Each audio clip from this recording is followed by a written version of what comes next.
Assalamualaikum warahmatullahi wabarakatuh. Nama saya Ira Komalasari dari kelas 3B PPKN Untirta. Dalam video pembelajaran ini, saya akan membahas materi kelas 10 semester 2 pada bab 5 dengan materi yaitu integrasi nasional dalam bingkai Bhinneka Tunggal Ika. Nah, dalam video ini saya akan membahas 4 subbab. Yang pertama yaitu kebinekaan bangsa Indonesia, yang kedua konsep integrasi nasional, yang ketiga faktor-faktor pembentuk integrasi nasional, dan yang keempat yaitu tantangan dalam menjaga keutuhan NKRI. Langsung saja kita kepada pembahasan yang pertama yaitu tentang kebinekaan bangsa Indonesia. Sudah kita tahu semboyan negara kita adalah Bhinneka Tunggal Ika, yang mana semboyan tersebut tertulis pada kaki lambang negara Garuda Pancasila. Semboyan Bhinneka Tunggal Ika ini ditemukan dalam sebuah kitab yaitu Kitab Sutasoma yang dikarang oleh Empu Tantular pada masa kejayaan Majapahit. Bhinneka Tunggal Ika terdiri dari kata Bhinneka, Tunggal, dan Ika. Bhinneka artinya beragam, Tunggal artinya satu, dan Ika artinya itu. Jika ketiga kata tersebut digabungkan, maka memiliki arti yaitu berbeda-beda namun tetap satu jua. Nah, semboyan ini mengingatkan kepada kita meskipun Indonesia ini beragam, tapi pada hakikatnya semua warga negara Indonesia ini satu. Nah, yang mana dengan adanya semboyan ini dapat mempersatukan dari adanya perbedaan-perbedaan yang ada di Indonesia. Lanjut, kita ke materi selanjutnya. Ya, saya bahas juga bahwa Indonesia ini kan negara yang beragam, mulai dari bahasa, suku, ras, dan agama. Maka dari itu, untuk mempersatukannya dibutuhkanlah alat-alat pemersatu bangsa. Yang pertama yaitu dasar negara Pancasila, yang kedua bendera merah putih, yang ketiga bahasa pemersatu yaitu bahasa Indonesia, yang keempat lagu kebangsaan Indonesia Raya, yang kelima yaitu lambang negara berupa burung Garuda, dan lagu-lagu perjuangan. Selanjutnya yaitu semangat persatuan dan kesatuan dalam menghadapi keberagaman yang ada haruslah dipahami oleh setiap masyarakat Indonesia agar dapat menciptakan diantaranya yaitu kehidupan yang serasi, selaras, dan seimbang, pergaulan antar sesama yang lebih akrab, perbedaan tidak menjadi sumber masalah, dan yang terakhir yaitu pembangunan berjalan lancar. Nah, keberagaman ini misalnya keberagaman suku, ras, agama, budaya itu merupakan modal yang dimiliki oleh Indonesia dalam pembangunan bangsa. Maka dari itu diperlukanlah sikap untuk kebinekaan Indonesia. Yang pertama yaitu persatuan dan kesatuan, yang kedua sikap toleransi, yang ketiga sikap mengenali dan mencintai budaya daerah lain. Ya, poin yang ketiga ini cukup penting menjadikan kita agar tidak memandang bahwa kebudayaan daerah lain itu lebih rendah dibandingkan dengan kebudayaan yang kita miliki.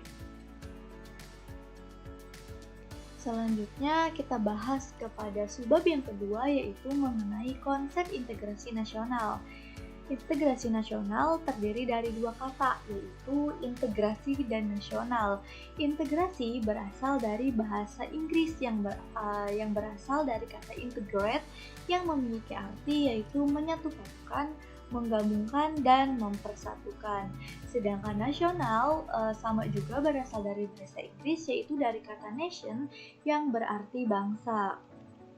Agar lebih lanjutnya kita melihat pengertian dari integrasi nasional ini dari KBBI atau Kamus Besar Bahasa Indonesia.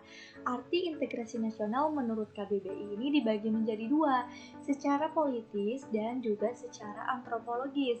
Secara politis, integrasi nasional berarti penyatuan berbagai kelompok budaya dan sosial dalam kesatuan wilayah nasional yang membentuk suatu identitas nasional. Sedangkan secara antropologis, integrasi berarti proses penyesuaian di antara unsur-unsur kebudayaan yang berbeda, sehingga mencapai suatu keserasian fungsi dalam kehidupan masyarakat.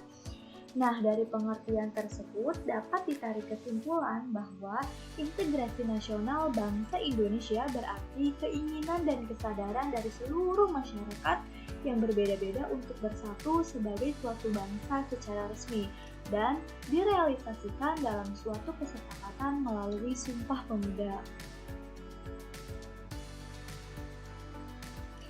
Nah, di sini kita akan sedikit membahas mengenai syarat keberhasilan integrasi. Yang pertama yaitu anggota-anggota masyarakat merasa bahwa mereka berhasil saling mengisi kebutuhan-kebutuhan antara satu dan yang lainnya. Jadi, setiap anggota masyarakat ini saling membutuhkan anggota masyarakat yang lainnya untuk memenuhi kebutuhan-kebutuhannya. Maka dari itu, terpenuhilah kebutuhan-kebutuhannya. Yang kedua yaitu terciptanya kesepakatan atau konsensus bersama mengenai norma-norma dan nilai-nilai sosial yang dilestarikan dan dijadikan pedoman. Contohnya di Indonesia yaitu Pancasila dan juga Sumpah Pemuda. Yang terakhir yaitu norma-norma dan nilai-nilai sosial dijadikan aturan baku dalam melangsungkan proses integrasi nasional. Jadi, norma dan nilai ini ada di suatu masyarakat dan juga dijadikan suatu pedoman. Selanjutnya yaitu faktor-faktor pembentuk integrasi. Yang pertama, ini ada faktor sejarah yang mengakibatkan rasa senasib dan seperjuangan. Yang kedua, adanya ideologi nasional. Yang ketiga, yaitu keinginan untuk bersatu di kalangan bangsa Indonesia melalui Sumpah Pemuda. Yang keempat, yaitu ancaman dari luar. Nah, adanya ancaman ini dapat membentuk integrasi gitu karena masyarakatnya ini bersatu untuk membendung adanya ancaman dari luar. Yang kelima, adanya semangat toleransi, baik itu toleransi antar agama, antar kebudayaan, antar bahasa, dan sebagainya. Yang terakhir yaitu penggunaan bahasa Indonesia sebagai bahasa pemersatu. Mengingat di Indonesia ini di berbagai daerahnya memiliki banyak sekali bahasa-bahasa daerah, maka dari itu untuk menyatukan komunikasinya digunakanlah bahasa pemersatu yaitu bahasa Indonesia. Tadi kita sudah membahas faktor pembentuk, sekarang kita membahas faktor penghambat integrasi nasional. Yang pertama yaitu kurangnya penghargaan terhadap kemajemukan yang bersifat heterogen. Yang kedua, kurangnya toleransi antar golongan. Yang ketiga, kurangnya kesadaran dari masyarakat Indonesia terhadap ancaman dari luar. Dan yang keempat yaitu adanya ketidakpuasan terhadap ketimpangan dan ketidakmerataan hasil-hasil pembangunan. Nah, dalam menjaga keutuhan NKRI juga ada gitu tantangan. Tantangan tersebut berasal dari luar atau eksternal dan juga dari dalam yaitu internal. Faktor eksternal diantaranya yaitu permasalahan lingkungan hidup dan pemanasan global.